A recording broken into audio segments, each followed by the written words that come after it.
Sarah Whitmore clutched the splintered doorframe of her ruined cabin, her breath ragged, her hands trembling. The fire had been fast, too fast.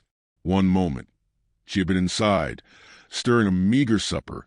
The next, the world outside had erupted in chaos. The settlers' shouts of warning had come too late.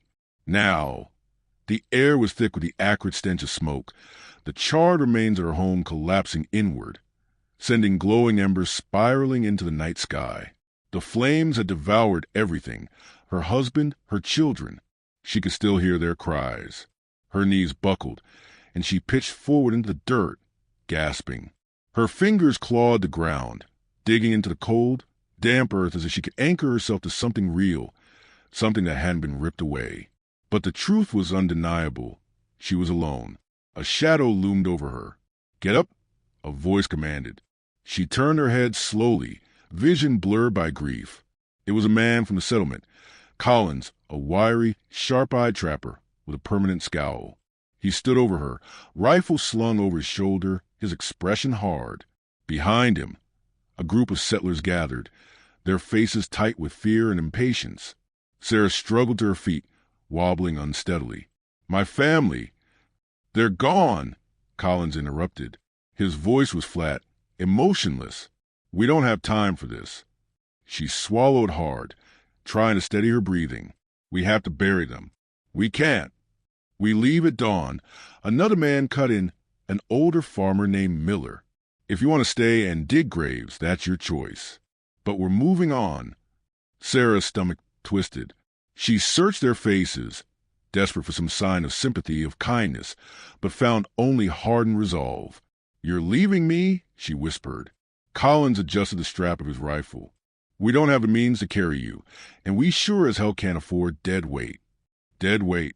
Her mind reeled. These were people she had known for years, shared meals with, prayed beside. Now, they looked at her as if she were already in the ground. "You can't," she rasped. "I have nothing." Collins sighed, rubbing a hand over his face. "We'll leave you a canteen and a knife. It's more than fair." "Fair." Sarah's fist clenched. Another settler, a woman named Martha, stepped forward hesitantly. "Maybe we could." "No," Collins snapped. "We don't have enough supplies for another mouth. The tribe that hit us might still be out there. We need to move fast." Sarah's pulse thundered in her ears. This wasn't happening. This couldn't be happening. She turned to Martha, pleading, "Please." Martha's gaze flickered with guilt, but she didn't argue. One by one, the settlers turned away, gathering what little they had left. Sarah stood frozen as they prepared to leave, as if turning their backs on her was no different than leaving behind a broken wagon wheel or a burned-out shelter. Collins stepped closer. "You survive this. Maybe you catch up, but we can't risk it." The unspoken truth lingered in the air. They didn't expect her to last a night. Then, without another word, they walked away. Sarah stood motionless, the weight of the betrayal pressing down on her chest like a stone. The night deepened, the cold seeping into her bones. She stared at the glowing embers of her home until they dimmed into darkness. It wasn't until the last footstep faded into the forest that she allowed herself to collapse. The forest was alive with whispers. The wind slithered through the trees, rustling the branches like unseen hands reaching for her. Sarah pressed her back against the thick trunk of an oak, gripping the knife they had left her so tightly her knuckles turned white. She hadn't moved from the ruins of her home for hours, paralyzed by the enormity of her situation. There was no one coming to help her, no one who cared if she lived or died. A distant howl shattered the silence. She stiffened. Wolves. She had seen them before, shadowy figures slipping between the trees, watching the settlers from a distance. They were patient, waiting for the weak, the slow, the vulnerable. Her stomach twisted. She was all three. Panic clawed at her throat, but she forced herself to move. She had to find shelter, something more than the open ground. If she stayed here, she wouldn't see morning. Stumbling through the underbrush, she navigated by moonlight, feet slipping on damp leaves. Every snapped twig sent her heart hammering against her ribs. Every gust of wind felt like unseen eyes tracking her movements. Then she saw it, A small, crumbling structure nestled between the trees. A trapper's hut, abandoned long ago. She nearly sobbed in relief. Rushing forward, she pushed open the rotting door and stumbled inside. The stench of decay hit her immediately. Something had died here. The floor was littered with old bones, scavenged by animals. But the walls still stood and the roof, though sagging, remained intact. It would have to do. She wedged herself into the corner, knife still in hand, and waited for sleep to come. It didn't. A sound. Soft. Deliberate. Her eyes snapped open. Someone was outside. The fire had long since died, leaving the cabin in near total darkness. But she didn't dare move. She strained to hear past the pounding of her pulse. A footstep. Slow. Measured. Not an animal. A shadow passed across the broken window. Sarah's breath caught. Then a voice, low, foreign. She couldn't understand the words. But the intent was clear. Someone had found her. And they weren't alone. The world was shifting around her. Sarah drifted in and out of consciousness, her body weak, her mind trapped in fevered delirium. The cold had sunk deep into her bones, yet she felt warmth, something solid beneath her, something carrying her forward. Her fingers twitched, brushing against rough fabric and firm muscle. A jolt of pain brought her further awake. She gasped, her vision swimming. A dark sky stretched above her, the silhouettes of towering trees swaying against the wind. The steady thud of hooves echoed through the forest. She wasn't on the ground anymore. She wasn't alone. Panic seized her, and she struggled, her body twisting. A deep voice rumbled beside her, low, firm, unfamiliar. A hand pressed against her side, forcing her still. Sarah blinked hard, the haze lifting just enough for her to make sense of what was happening. She was draped over the back of a horse, her arms bound in front of her. A man sat beside her, guiding the animal through the dark. He wasn't one of the settlers. A shudder ran through her. His face was shadowed by the flickering torchlight from others riding ahead, but she saw enough. The strong line of his jaw, the long braid resting over his shoulder, the way he moved with quiet confidence. His clothing was different, his weapons unfamiliar. A warrior. Her pulse slammed against her ribs. She twisted again, trying to slip free, but his grip tightened. He murmured something in a language she didn't understand. Not a warning, not a threat, a command. Sarah didn't stop. She kicked, her bound hands wrenching against the restraints. The movement nearly sent her tumbling off the horse. In an instant, the warrior grabbed her, hauling her upright before she could fall. She gasped as he brought her close, her back pressed against his chest. She felt his breath, warm against her ear, his voice steady. Stop. It was the first word he spoke in English, and it hit her harder than a blow. Terror choked her, but she forced herself to be still. If she fell, if she ran, where would she go? The forest had already proven it would kill her faster than any man. The warrior's grip loosened slightly once she ceased struggling, but he didn't release her. She felt his heartbeat, steady and slow, as if this were nothing more than a routine ride to the woods. But it wasn't. Sarah clenched her fists. Had she been rescued from one death only to be delivered into another? They rode for what felt like hours. The night deepened, the cold biting into her skin, but she stayed quiet, watching, listening. There were others traveling with them. Shadows on horseback, voices murmuring in hushed tones. No one paid her any mind. The trees thinned. A glow appeared in the distance, flickering between the trunks. Firelight. A village. Sarah's stomach knotted as they approached. She had seen such places from a distance before, always from the safety of the settlement, always with whispered warnings from a man. Now she was being taken inside. The warrior guided the horse through the wooden entrance, past rows of earthen lodges and tents. Shapes moved in the firelight. Women, children, men who turned to watch. Some murmured to one another, eyes narrowing. Then they stopped. The warrior swung down first, his movements fluid. He reached up and took Sarah by the waist, lifting her off the horse as if she weighed nothing. Her legs buckled the moment her feet touched the ground. He caught her, his grip firm but not cruel. Sarah jerked away, forcing herself upright. The villagers closed in, voices rising. She didn't understand the words, but she understood their meaning. She wasn't welcome. A sharp voice cut through the noise. An older man stepped forward, his expression unreadable. He and the warrior exchanged words, short-clipped.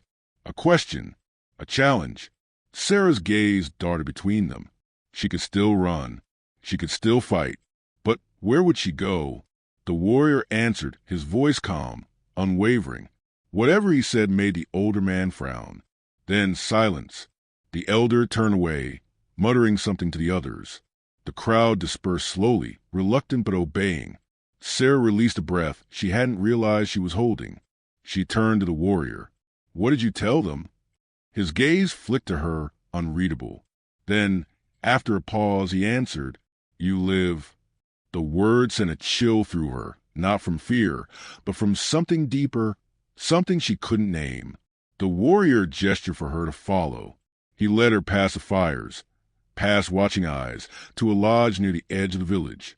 He pulled back the hide covering the entrance and motioned for her to enter. Sarah hesitated. She could still run. She could still fight. But the forest was cold, and she was alone. Swallowing hard, she stepped inside. The warrior followed, pulling the entrance flap closed behind him. The fire inside cast long shadows across the walls, illuminating the space in flickering gold. Weapons lined one side, neatly arranged. Pelts covered the floor, a thick fur blanket spread near the fire. A home. Sarah turned as he stepped forward. He met her gaze, then, without a word, untied her hands. The rope fell away, leaving her skin raw and red. She rubbed her wrists, confusion swirling in her chest. He had no reason to let her go. Why? He reached for something near the fire. A bowl. He offered it to her. The scent of roasted meat and herbs filled the space. Her stomach twisted painfully. She hadn't eaten in days. Still, she hesitated. The warrior didn't push. He simply placed the bowl beside her and stepped away, settling down near his weapons. He removed his knife, inspecting the blade, his attention no longer on her. Sarah's fingers twitched. She could take the knife. She could attack. He must have sensed her thoughts because he spoke again, his voice quiet. "You live." A reminder, a promise. She could fight him. She could run. Or she could eat. Her hands trembled as she reached for the bowl. She brought it to her lips, tasting warm for the first time in what felt like eternity. She ate. The warrior watched, his expression unreadable. Outside, the village murmured. The fire crackled. Sarah swallowed hard. She wasn't a prisoner. But she wasn't free, either. The morning came slowly, filtering through the gaps in the lodge's walls, casting golden streaks across the fur-lined floor. Sarah stirred, her body aching, her mind clouded with the memory of the night before. The fire had burned low, reduced embers, its warmth barely lingering in the cool air. She wasn't dead. That was the first thing she realized. The second was that she was alone. She sat up, her senses sharpening. The warrior was gone. The knife he had cleaned the night before was missing, along with the bough she had glimpsed beside him. She was alone in his home, in his village, surrounded by people who had made it clear she wasn't welcome. Her heartbeat quickened. The temptation to run gnawed at her, but logic pushed back. Where would she go? The forest had nearly swallowed her whole. The settlers had abandoned her. She had no weapons, no food, no chance of survival beyond these walls. And yet, staying meant navigating a different kind of danger. A murmur of voices drifted from outside. Sarah crept toward the entrance, pressing her ear to the thick hide covering. The language was foreign, but the tone was unmistakable. Suspicion, discontent. They were talking about her. She pulled back, drawing in a slow breath. There was no use hiding. If she was going to survive, she had to face whatever awaited beyond the door. Squaring her shoulders, she pushed the covering aside and stepped into the morning light. Silence fell. The village was alive with movement, women carrying baskets, children weaving between them, men tending to weapons and fires. But at the sight of her, everything slowed. Conversations quieted. Eyes turned toward her, filled with curiosity, distrust, and something deeper. She swallowed hard. Then came the first approach. A man stepped forward, tall and broad-shouldered, his face marked with faint scars. He looked past her, searching for the warrior who had brought her, and when he didn't find him, his expression darkened. He spoke a single word. Sharp, accusatory. Sarah didn't understand it, but she understood him. He was challenging her presence. Her mouth went dry. She could do nothing but stand there, every instinct screaming at her to shrink away. But if she showed weakness now, it would only make things worse. She lifted her chin, refusing to cower, though her hands trembled at her sides. Another voice interrupted. An older woman, her dark hair streaked with silver, stepped forward. Her gaze was unreadable as she studied Sarah, her expression neither welcoming nor cruel. The two exchanged words, sharp at first, then slower, measured. The man exhaled heavily, his mouth pressing into a thin line before he stepped back, throwing Sarah one last look before turning away. The woman remained. She watched Sarah for a long moment before reaching into the basket she carried and pulling out a small piece of bread. She extended it without a word. Sarah hesitated. Was this a test? A gesture of goodwill? Her stomach made the choice for her. She reached out, accepting the offering, murmuring a quiet, "Thank you." The woman didn't respond. She only turned and walked away, her basket shifting on her hip. The tension didn't break, but it loosened just enough for the village to move again. The moment passed. The whispers continued, but they were no longer sharp knives against Sarah's back. She had survived the first step. She was still an outsider, but now she wasn't entirely invisible. A sharp cry broke through the murmurs, high and filled with laughter. Sarah turned toward the sound just as a small child darted past her, weaving through the crowd with boundless energy. A second later, the boy tripped, landing hard in the dust. Instinct took over before Sarah could think. She moved toward him, kneeling beside his sprawled form. "Are you all right?" she asked softly, though she knew he wouldn't understand. He blinked up at her, stunned but unharmed, his dark eyes wide with both surprise and curiosity. Behind her, the murmurs grew louder. Sarah hesitated, realizing how many eyes were now on her. The boy's mother stepped forward quickly, her expression tense, and Sarah withdrew her hands, careful not to overstep. But as the mother reached down to scoop the boy up, he did something unexpected. He giggled, a bright, delighted sound, completely unaware of the weight pressing over the village. He touched his tiny fingers to his scraped knee, then to Sarah's hand, grinning. Something in the mother's stance shifted. It was barely noticeable, but Sarah saw it, the flicker of uncertainty, of reevaluation. It wasn't acceptance. Not yet, but it wasn't rejection either. Before Sarah could react further, a new presence loomed nearby. She turned and her breath caught. The warrior had returned. He stood at the edge of the gathered crowd, watching everything unfold. His gaze flicked to the boy, then to Sarah, then finally to the mother, who gave him a nod before gathering her child and stepping away. Silence stretched between them. Sarah's pulse pounded, waiting, bracing. He didn't speak right away. He only studied her, as if weighing something unseen. Then, finally, he motioned for her to follow. She hesitated for only a moment before stepping beside him. The village watched as they walked, whispers trailing after them. She had passed the first test, but she knew more were coming. Night had fallen heavy over the village, its fires burning low, casting restless shadows against the earthen walls of the lodges. The air was thick with tension, an unspoken warning that something was coming. Sarah felt it in the pit of her stomach, an unease curling through her, like a storm on the horizon. Takwali had been gone for most of the day, speaking with the elders, his presence requested by those who still doubted her place among them. She understood their fears. A white woman in the Creek village was an invitation for trouble, and though she had begun to prove herself, through work, through patience, through quiet resilience, trust was still a distant thing. She stood near the edge of the village now, alone, her fingers tightening around the hem of the woven garment she had been given to replace her tattered dress. The night was eerily still. The trees did not rustle. The animals did not stir. Then she heard it, a sharp crack in the underbrush. Sarah's breath hitched. She turned toward the sound. peering into the darkness beyond the village's borders. Another step, deliberate, measured, not an animal. She moved without thinking, slipping between the lodges, her heart hammering. If there was danger, she had to find Takwali. He would know what to do. He always did. Before she could take another step, a hand shot out, grabbing her wrist. She gasped, twisting, but the grip tightened. "Hush!" The voice was familiar. Sarah's eyes adjusted, the flickering firelight revealing the face of Hosa, the warrior who had never trusted her, never wanted her here. But something was wrong.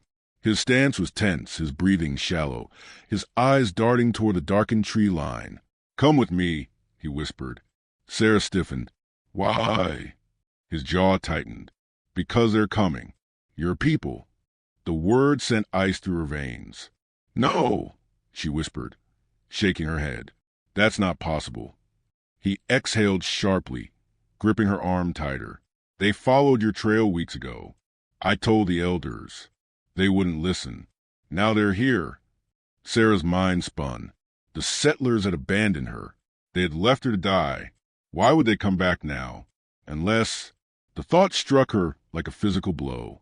Unless they thought she had survived. Unless they thought she had been taken. Unless they thought she needed to be rescued. And if they believed that, they wouldn't come as friends. A distant crack split the air, a gunshot. The village erupted. Shouts rang out as warriors sprang into motion, grabbing weapons, rallying to defend their home. Women pulled children into the lodges, their movements swift but controlled. They had faced threats before. They knew what to do. Sarah turned toward the sound, her pulse pounding. She had to find Takwali. She had to. Hosa pulled her back. "No, you come with me." She shook her head. "I have to help." His expression hardened. "You are the reason they are here." The word struck deep. Before she could respond, another shot rang out, closer this time. Firelight reflected off movement at the village's edge. Figures stepping out of trees, rifles raised. Sarah's breath caught. They had come, and they had come ready for war. A voice barked an order in English. "Find the girl." It wasn't a rescue. It was a raid. A sharp whistle pierced the air, followed by a flurry of arrows slicing through the darkness. Warriors moved like shadows, silent and swift, answering the settlers' gunfire with deadly precision. Chaos erupted around her, but Sarah's focus narrowed to one thing, Takwali. She wrenched free from Hosa's grip and ran, weaving to the battling figures.